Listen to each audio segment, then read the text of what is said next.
For years, I thought that meditation and mindfulness were not to be mine because I have ADHD and I cannot clear my mind. I've got ADHD. So all the benefits that I saw there, not for me. And then I finally figured out that I could. And I want to share that with you. That's why I'm recording this here. So this is for people who think that they can't meditate. I'm going to share with you how you can and give you access to that very valuable tool. My name is Michael Whitehouse. I am known to many as the guy who knows a guy. And if you want to learn more about me, you can learn more about me at megaconnector.com. And that's enough about me. But so this is for people who maybe have ADHD and they've heard some guru say, now clear your mind, empty your mind of all thoughts. And you're like, yeah, right, buddy. Sure, I'll clear my mind, as if that's possible. And then that's all you knew and you walked away. In the next few minutes, I'm going to share with you how you can meditate, that you can meditate, and that you probably already have meditated without even realizing it. So let's jump right into that. As we're going along, I would like you to do something for me. It will make sense later, but just go with me if you would be so kind. And as I'm sharing things with you, thoughts will come up, feelings will come up. Could be relevant thoughts like, yeah, I've had that feeling, or, oh, yeah, that is really frustrating. It could be emotions. Oh, I hate that. Or, oh, wow, this is nice. Or it could be, oh, that reminds me of that Fortnite game I played the other day. Whatever it is, I want you to pay attention to those thoughts and feelings. And when one comes by, similar to if a small child were to come by to get your attention, acknowledge it. Say, yes, I'm having a thought about Fortnite. Thank you. And then dismiss it. Because every thought and every feeling that you will have as I'm talking is both valid and unimportant. So accept it without judgment and let it go. We're going to get more into that later, but just if you do that for me as we go, I think you may find this valuable. So most of you have probably meditated and not realized it, because simple dissociation is the same as simple meditation. What's this? Have you ever been totally overwhelmed? Your mind's like, oh my God, I can't take this anymore. And you sit down and you binge West Wing, or you play a video game, or, whatever, to just kind of clear your head. So you do some mindless activity, stare out the window for 20 minutes or draw or anything like that. If you've ever done that, that's basically simple meditation. Now, that's not the deeper kind of meditation, but that is a simple form of meditation. And I want to give you a metaphor to understand how your mind works and what meditation actually does. Now, some of you, this metaphor may be very relevant because you may recognize a character in this story, but this is a metaphor. I want you to imagine an employee in an office, let's say an office manager, right? They're very competent and they keep the office running in a certain way. And the office manager has a boss, the owner of the company.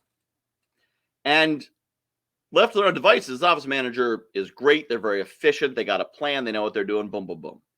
And then the owner of the company is always coming in and saying, hey, I had an idea. Have we considered having more bagels instead of donuts? And you're like, I'm working on this. But yeah. But look into the price of bagels. Let me know how much a dozen bagels would cost. I'd like to know that. And constantly, the owner's coming in, telling the office manager to do this and do that, and change the format and make the Excel spreadsheet blue instead of green, and all those kinds of things. When the owner goes on vacation, the office manager is way more efficient because the owner's not there poking and prodding and trying things and getting in there. And then the owner comes back and the office manager's like, ugh, because now all the distractions, everything come back. You, the human, are the boss. Your subconscious is the office manager.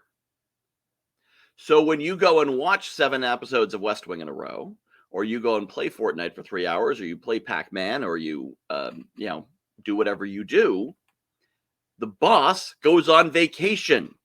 So the office manager can catch up on everything. Your conscious mind goes on vacation. So your subconscious can catch up on things and get things straight. So your subconscious is tied in to the wisdom of the universe. And there's all kinds of cosmologies you could apply.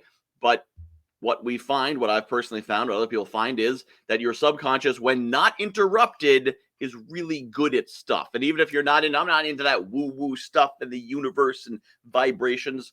Okay, cool. Your subconscious is tied into everything you've seen, felt, experienced, heard, understood at any point, and it can delve into the library if you don't keep asking it to do stuff, right? So when you tune out like that, that is a form of meditation. That lets your subconscious get things back on track. So if you think you can't meditate, you've already done it. I want to talk to you about how you can do it the next level. Because it's cool for the boss to go on vacation and leave the manager to do their thing. But the subconscious doesn't think strategically. Right? The manager doesn't think strategically. The manager just does the job they have better when the boss isn't around. But are they doing the right job? Are they going in the right direction? What if instead the boss engaged with the manager and said, so what are you doing? Oh, okay. Oh, is that how you do that? The boss sits in their office and listens to some of the conversations that the office manager is having and says, oh, that's an interesting insight. Oh, okay.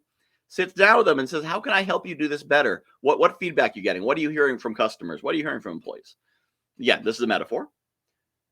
So better than the boss disengaging completely and leaving them alone would be if the boss engaged and accepted the feedback and then said, oh, okay, yeah, I like that. So my strategic direction is actually this way. Can we take what you're saying and apply it to this? And that is where you're going to get the best results. And that's what actual intentional meditation is. Now, you may still be thinking, Michael, that's great. I can't meditate. I can't clear my mind. Well, here's the good news. Nobody can clear their mind. It's not an ADHD thing.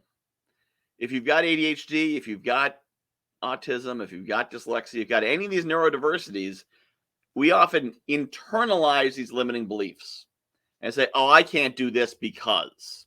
When I taught driving, I would have people who say, oh, I'm too short to see out the back. Guess what? The difference between me at 6'1" and someone who's 5'1" at seated height is about 4 inches. And I can't see out the back either. But I don't write it off to my height because I don't think I'm short. You think you're short. You think, oh, everyone else must be able to see. I just can't because I'm short. Guess what? You sit on a phone book and you're 4 inches taller. You still can't see. There's a car in the way. But they attribute it to their limiting beliefs about themselves instead of the actual facts of the situation. Same thing here. Oh, I can't clear my mind because I have ADHD.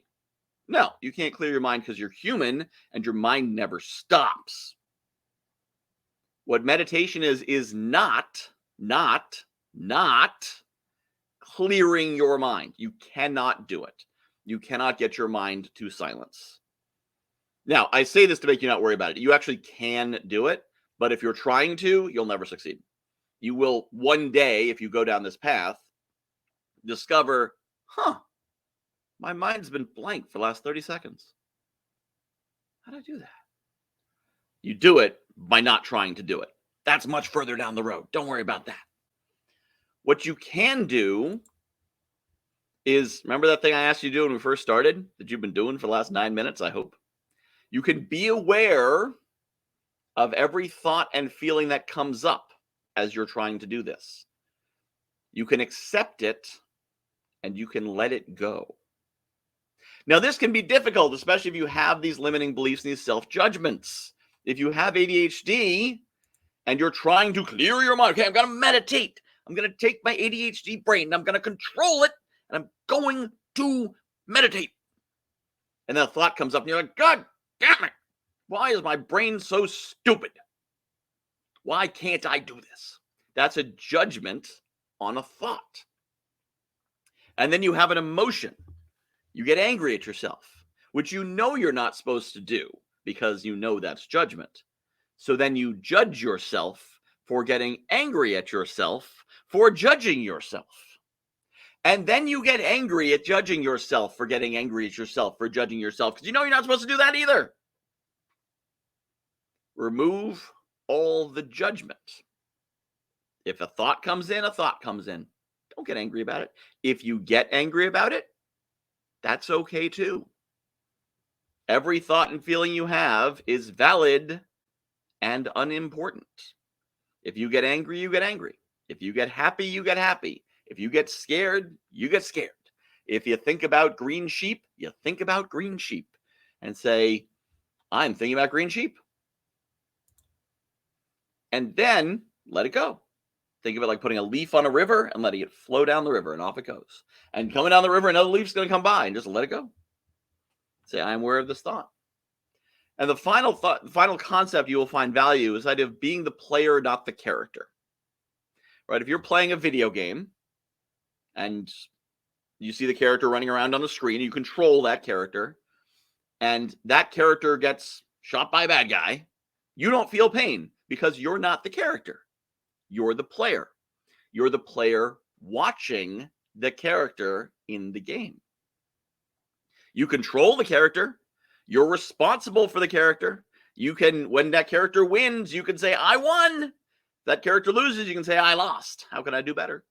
But you're not the character. You're the player. Bring that idea to yourself. This is the core of meditation.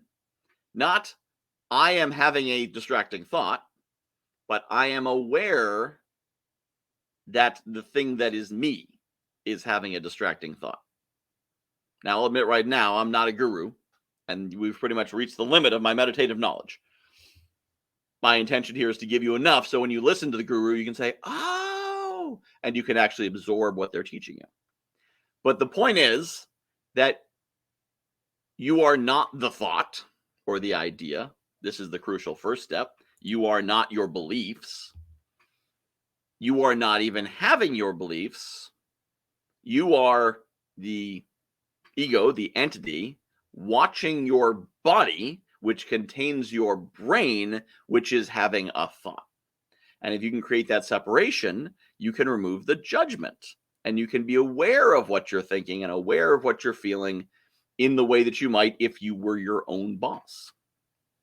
And this creates that level of separation. So the key thing is, if you do nothing else and you don't go anywhere else with this, is every thought and feeling that comes up, look at it straight in the eye and say, I am feeling this. I am watching myself feel this. I am watching myself think this. I am aware of myself thinking or feeling this. And that is a fact. It is neither good nor bad. It just is. I am aware that I am angry. I am aware that I am embarrassed. I am aware that I am having a thought that I do not think I should be having. And this is a level of separation, right? Thoughts come into our mind unbidden all the time. Perhaps you are a married and monogamous person and you have salacious thoughts about someone who is not your spouse. And you say, I shouldn't be having this thought. I shouldn't be having this thought. And now you're feeling guilty. I won't think about it. I won't think about it. Instead, say, I am aware that I am having this thought, and I am aware that I feel this thought is inappropriate. And now I'm going to release this thought and let it go by. And by doing that, it can move on. If you try to fight it, it's going to stay. It's going to stick there. So be aware without judgment of your thoughts and feelings. Let them go by. Add to that, doing so in a quiet place where you're focusing, whether it's in the woods or on your deck or in your car with the engine off, or while walking or while exercising. And now you're basically meditating. Again, there's much deeper levels to go to, and there's all kinds of levels of awareness and chakras and energy states and whatever. But the basic principle of meditating is just that. It's being quiet and undistracted and allowing your thoughts and feelings to come, be seen, and go. That's it. You can do that with ADHD. You can do that with autism. You can do that with dyslexia. You can do that with schizophrenia. You can do that with bipolar. You could do that no matter what brain type you've got. You can do that. And if you have a neurotype that makes it more difficult to control your mind, whatever that means, then this exercise and this discipline can be very powerful. If you have ADHD, paying attention to what's popping up in your mind instead of just trying to tamp it down and control it and grip it can be extremely powerful for getting that discipline. So I hope you have found this useful. I wanted to share this because I figured it out. It took me 42 years. A lot of what I learned I got from reading a book called The Surrender Experiment by Michael Singer, which is not technically a book on meditation. It's a book about a guy who learned meditation. But I think for some reason, that's part of the reason why it was so valuable, because it's not trying to teach it, so it doesn't do it in lofty language. It's trying to tell a story, and part of the story is his path. And through that, I was like, oh, that's what it is. So since I imagine there's a lot of people where I was last year, and since my white beard is now long enough that I can look wise and knowing, I thought it was time to share this. I'd love to hear your questions, thoughts, feedback. This is my email address, michael@guywhoknowsaguy. And if you found this valuable and feel like you would like to share your gratitude in a financial way, I do have a tip jar at guywhoknowsaguy.com/gratuity. No obligation, but if you say, Michael, I'd like to give you a few bucks because this was really helpful for me, that's how you do it. guywhoknowsaguy.com/gratuity. Thank you so much for watching. I hope this has been valuable. If it has been, please share it with others, like it, comment on it, do all that stuff you do.